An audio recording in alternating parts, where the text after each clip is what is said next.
Hi guys, welcome back. So today I want to just take a few minutes to talk about something that I've been thinking a lot about ever since I heard about it, and I really just want to kind of process it with you guys a little bit and share some information.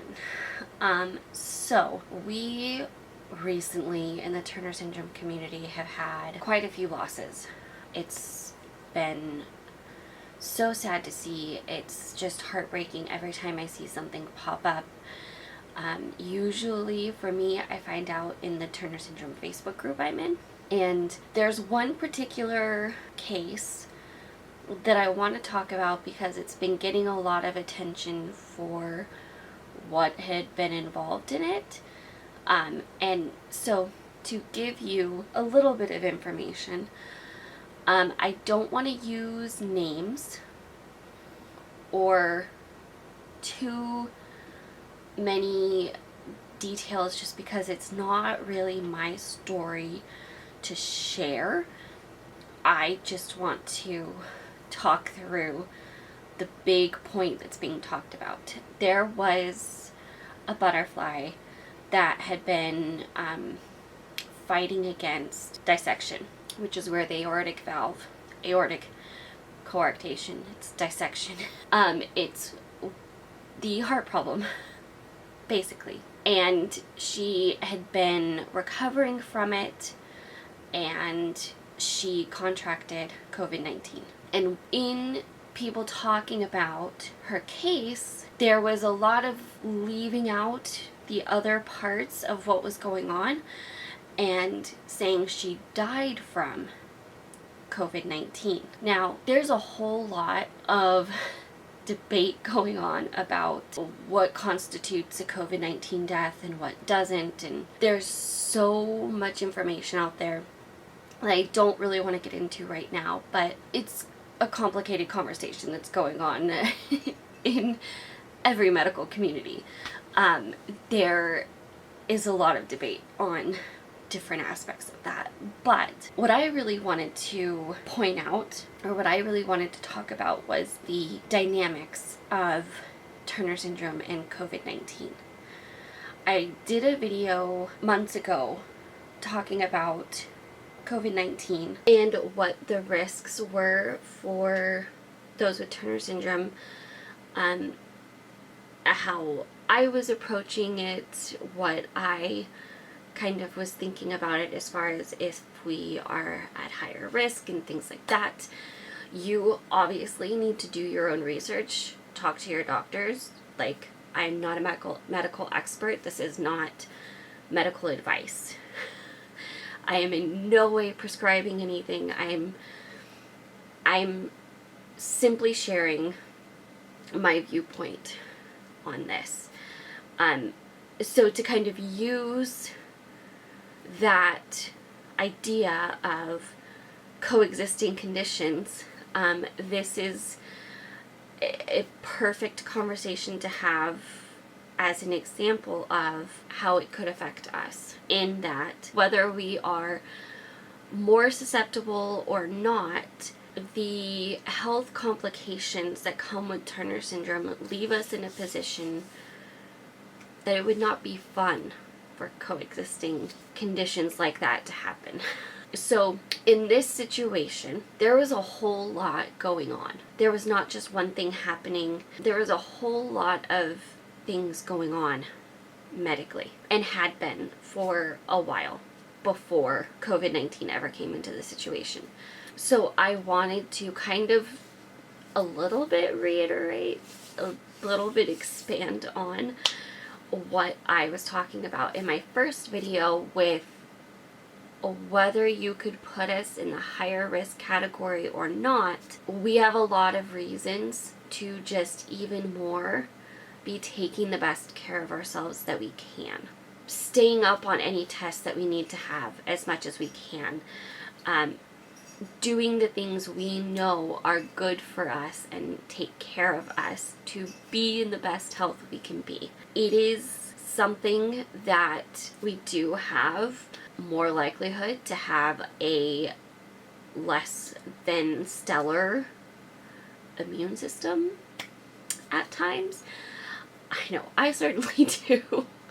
So with that, it is just even more important to try to take the best care of ourselves as we can. And you personally know what that looks like for you. So when you're hearing these stories, whether it has to do with COVID-19 or not, it is easy to have it scare you. I know it certainly, when I read this particular story, it really hit me just how quickly things can change.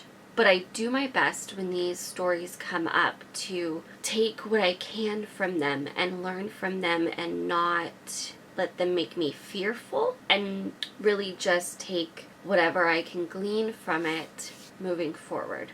It's always sad, it's always heartbreaking, and it always puts me in a little bit of a funk for a little bit when I read more of those. It's sobering.